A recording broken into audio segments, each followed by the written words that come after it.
فاتقوا الله عباد الله، إنكم الآن كراعي الغنم في أرض سباع، إن لم تحافظوا عليهم أكلت، ومن رعى غنما في أرض مسبعة ونام عنها تولى رعيها الأسد. فاتقوا الله عباد الله واهتموا بأولادكم. اليوم تغير عن الأمس، والحاضر تغير عن الماضي، فاشتد الحذر، فاحذروا على أولادكم.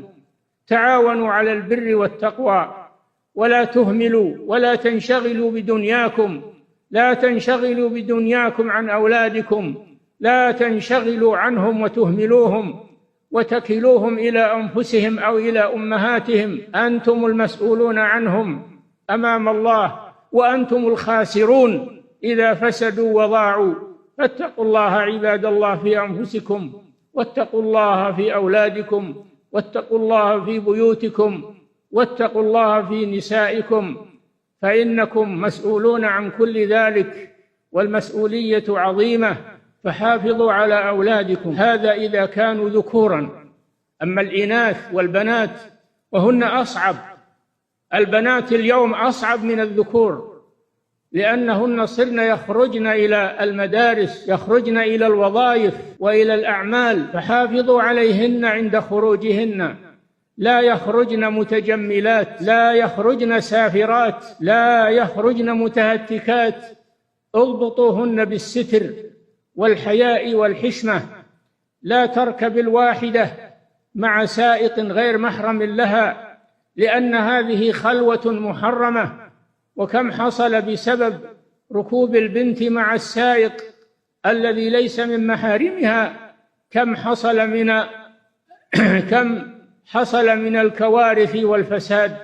اتقوا الله عباد الله، حافظوا على أولادكم ذكورا وإناثا، لأنكم مسؤولون عنهم أمام الله سبحانه وتعالى، ولأن فسادهم خسارة عليكم في الدنيا والآخرة. إننا كما تعلمون نعيش في عصر تلاطمت فيه أمواج الفتن وتنوعت، وسهل وصولها إلى البيوت وإلى الذراري من أبناء وبنات، تسهل وصولها إليهم بواسطة الشاشات والفضائيات، وبواسطة المحطات الهابطة التي تأتي من هنا وهناك، يشاهدها الكبير والصغير والذكر والأنثى، بواسطة الهواتف المحمولة، بواسطة الإنترنت، بوسائط كثيرة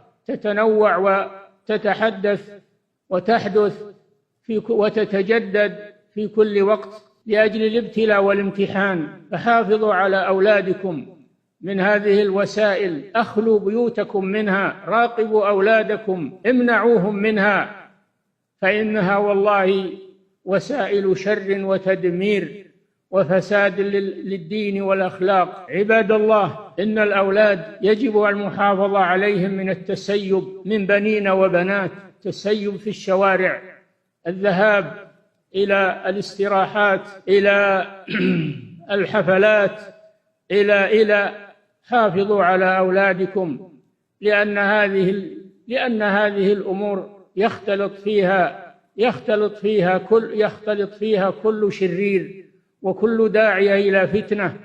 فيها من يروجون المخدرات، فيها من يروجون الأفكار الخبيثة، فيها من يفسدون الأخلاق ويقتنصون البنين والبنات. المساجد مدارس، هي أهم المدارس، هي أهم من المدرسة المعروفة.